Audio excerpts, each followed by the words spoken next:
Hello and welcome to the Karoo 62 venue. We are at Universal Frequencies, the festival, lovely vibes, and we are joined here with an international artist all the way from Kenya. Quite an honor for myself. It is Mr. Rahil, owner of Replicant Records, DJ name Strain. It's very, very exciting and honored to have you here. Welcome, brother. Thank you so much for having me. It's absolutely lovely to be out in South Africa again, and it's a bit cold, but I'm getting used to it. Yeah. Especially up in here in the Garden Route, we can have 4 seasons in a day, you know? Yeah. So, I don't know how many days you've been here or how often you've been to South Africa, but tell me a bit about it. What's your vibes been in the Western Cape so far? Okay, so I actually became a DJ here in South Africa. Oh, wow. I went to UCT, so I was here for 7 years, Awesome. and that's basically where my journey started off. Okay. So I'm quite used to the scene here, and I was, back in the day with a lot of the Alien Safaris and Vortexes and Resonances and Groovy Troopers and Villages and Bear Traps and that kind of thing. Sure, so you've been to all the OGs? Yes, been to all of them, played at all of them, had a wonderful time, have a very good relationship with all the organizers, so it was a really good time. But then I finished my education and went back to Kenya, and I had to take a little bit of a break. There isn't a Psytrance scene in Kenya. Yeah, I was going to ask. They don't know what it is, they don't like it, and it's been a struggle for me personally, because it's been a big part of who I am as a person. So it's been very hard to express myself.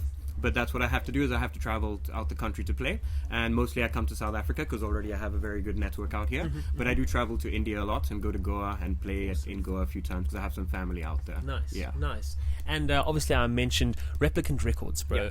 Tell me, what's the intention behind that? Where did it start? Why did you feel the need to create a label and not just have an alias by yourself? For sure. Let me just correct on one thing. I'm not the owner. I'm the manager. Right. Got you. So Replicant Records started in about 2012, actually. And, back then, when South Africa was more known for its Twilight Psytrance, and that's kind of how we got in, having Higher Rant and Frozen Ghost and all those, Rubik's Cubes and stuff back in the day. And so Replicant Records started because we were focused on releasing that kind of music. It was most Twilight. The owner of the label, his name is Richard Sloan. He's an Australian, and he used to be signed to MMD. I see. So because of that relationship with MMD, and we were also very close with MMD, we started the label and we started releasing all this Twilight music. And we did pretty well, I would say, up to about 2017, 18. The scene started to die. The Twilight scene started to go down. New phase of music came. Exactly. I'd left and, we're busy with normal day job kind of work. So I had taken a little bit of a break.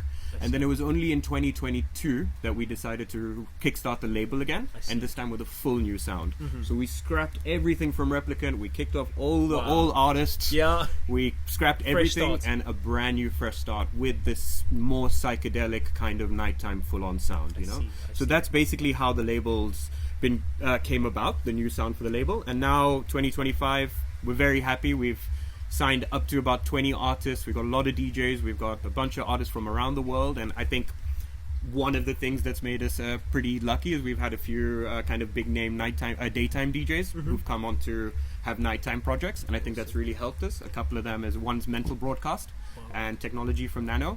So Mental Broadcast started a new project called Android Dreams. Really cool. We have a killer Android Dreams versus Tron track coming out in a few weeks, and that's I'm going to play it tonight. So it's a cracker. I look forward to it. Yeah. And then Technology started a new act called Jungle Rumble. Also very nice 150 kind of warm bass line kind of sounding stuff. So yeah, that's I think having that and really pushing in a lot of releases with this new sound has been one of the things that's kind of got us a little bit ahead recently. Awesome. We also throw a lot of parties in Australia. So we've had the opportunity to bring down a few big names, whether it's been like Nuno from Reversible Records, or Act One's going down now. So we've been able to set up a lot of events for these people in Australia, and I think that's really helped the label grow as well. Nice. Yeah. It's awesome for me to hear because I'm 26. I joined the scene in 2017, so I kind of got just the back end, but basically Twilight was done, so it's really cool to hear this information from how it was from back in the day when you were like deeply enriched in the scene compared to now. Obviously, we have Universal Frequencies that we'll touch on in a bit, but in general in Cape Town, the Western Cape, the entire world, the scenes have changed. So how would you compare the community, the scene, the music? Obviously the genres have changed, but what have you noted? Well, it's really changed, especially I think in South Africa. When I got into it, the scene was definitely way bigger. The parties were bigger, there were lots of people. I think we went to played at a Sprung and there was like 12,000 people there or something. It was a different time. And things have really changed. And again, I've moved out and I haven't been so much in touch with the South African scene in general, but I am in touch with all the organizers, and I know that it's been really, really challenging for them. It's hard to... It's been a real struggle for them to break even at the parties and be able to play all the DJs and get decent venues and get decent permits. So I know that it's definitely a challenge out here. I do think that around the world it's not as challenging maybe. Parties are still growing out in Europe and even in India and in Brazil the parties are still very big. Australia is also still growing. So I think the biggest change is just the more resilience that the organizers have these days. It's like you can see they're really passionate because they're not bailing. So many parties have stopped now. Bear Traps, Villagers, Groovy Troopers, guys just couldn't hit it. So it's just really good to see that there are people now still trying to push it like Universal Frequency. Yes. And in terms of your musical journey and into trance and everything, where did that originally start? Well, it actually started around 2004. I was traveling to Goa a lot, so I went to Hilltop there a few times, and I started to kind of get the scene and understand it. But it's only when I moved to South Africa in 2007 that I went to a few parties here and absolutely blew my mind. And I was just like, I have to figure out how to get on that stage. There has to be a way. And luckily, I got really close with Shane Renew, who's Deliriant. So he was the first person who kind of took me under his wing. He taught me how to mix and he taught me how to produce. I did a production course back then. And there was also Kieran Rubik's Cube. He was one of my closest friends at the time. And so they were both very influential in how my musical journey kind of started. But also I got a bit stuck in that Twilight scene and didn't really understand, I would say, the other kind of genres of Psytrance that were out there. So from one thing to the other and going to parties and watching all these amazing artists come and play, over time your sound kind of just develops, even when we switched the label sound, it took me some time. It took me some time to get into this new sound. I didn't really understand it. And now I just absolutely love it. And I hate to say it, but I can't even listen to Twilight Sigh anymore. It's a bit difficult. The genres and... Lasers. Yes, the genres and the progression, it will naturally happen. But I think that's beautiful as well. There's the little moments of, even in Cape Town, I know back in the day, drum and bass used to be really big. Kind of died down during the trance. And now all of a sudden it seems to be picking up again. Stuff was a time. Exactly. Now not so much. The thing is we can't be against change, right? Every industry is going to change. It's a circle of life, right? Even we don't know in 5-10 years time if these parties are going to be running the same way they are, what the sound is going to be a party, but we have to be prepared for this change. And as a DJ or artist, you have to be flexible and ready to move with the change. I know, even knowing a lot of previous producers, they start to get upset that they're not getting bookings at events, and people love to complain about that stuff, but the truth is you got to stick with the time. Of course there's always going to be new youngsters coming in with fresh sounds, fresh energy, and organizers want to have this on the lineup, so it gives them some freshness, So it's about, if you can hig it, you got to adjust with it, or if you can't, then, you got to take a step back. Yes. I feel like that's a very telling tale of the modern perspective. We have to just be able to pivot to the correct direction.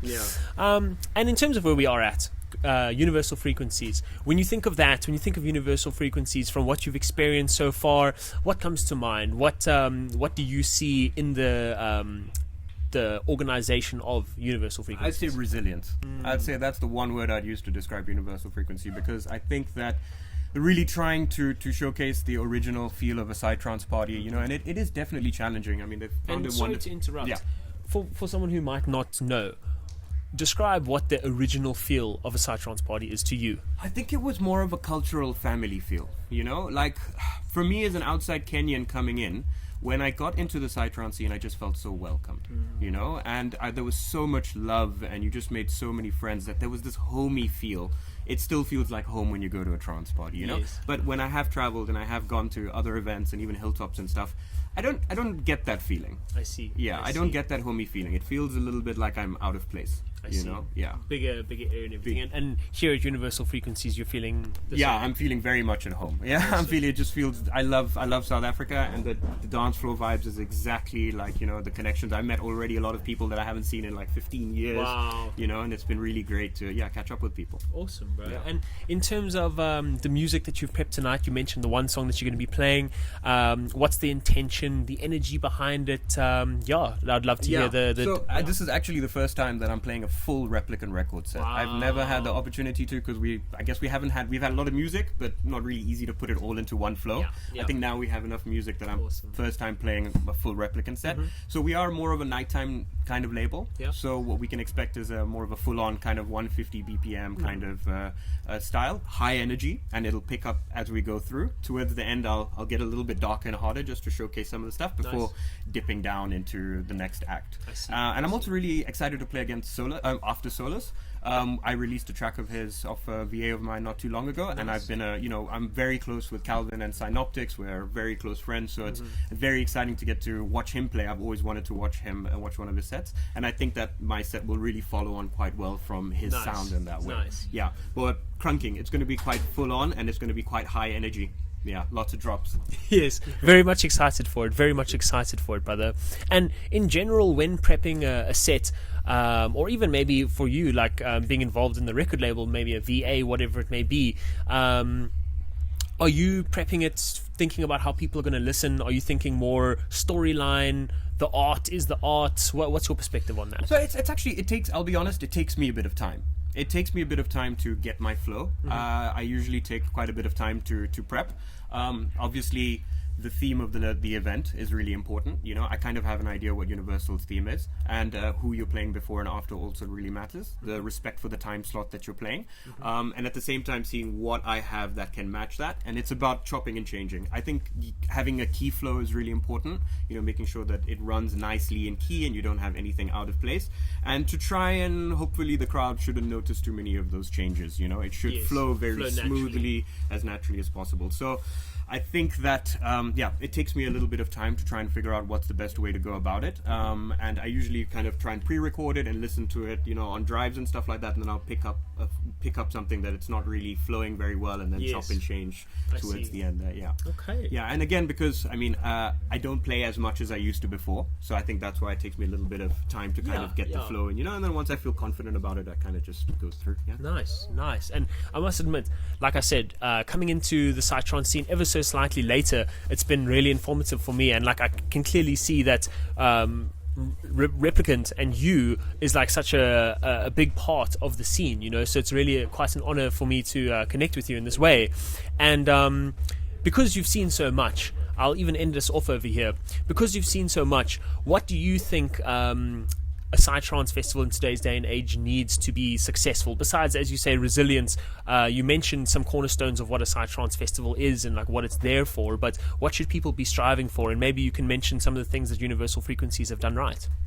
Oh, that's a really difficult question, because again, organizing has always been really difficult, and it's very hard to say which parties will do well and won't do well, I think that obviously having a really good quality lineup is always important, if you could showcase a couple of international artists, that always helps. I think the South African local lineups have always been solid, so as long as there's a good group of local South African artists on the lineup, I think that'll always go well here. And I think here it has a little bit to do with the timing of your parties, so that you're not too close to other parties. And I think that and again, it's as an organizer, I think it's very hard. I wouldn't be able to give anybody any advice on how to run their parties. But I think that what Universal Frequencies is doing is a bit different to what I'm seeing from the other parties. Nice. Apart from the location being out there, I love the organizers. They have been probably one of the most professional that I've had to deal with in the most recent past. Lily especially, she has been very supportive and made me feel special throughout the event, and I think that that's really important as an artist coming in from somewhere else, so I think that the feeling that the organizers give the artists is really important. It's not always about the crowd, because if the artists come here and they're in a good mood and they're playing killer sets, the crowd is definitely going to love it. Awesome, brother. Awesome. And final question.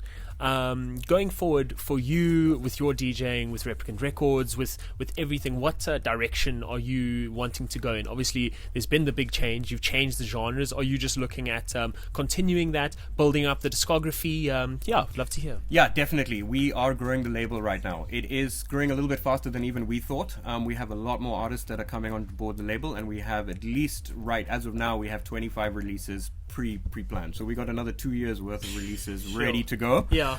So right now, and it's quite a lot of work. Managing the label, running the promo, running the artists, taking care of the artists and everything. It's quite a bit of work. So I think most of my focus will just be on trying to push that label as far as it can go. Nice. Yeah. I've had the absolute honor of talking to some, as I've mentioned today, some cornerstones of the scene, and I do believe that you are one of them. So great honor to connect with you, my brother, and hope that you have a good day further. Really excited for the set tonight. And if you haven't heard a Strange set, if you haven't listened to Replicant Records, if you haven't been to Universal Frequencies, make the time because you're missing out. Thank you very much, good sir. Man. Cheers. Thanks, buddy.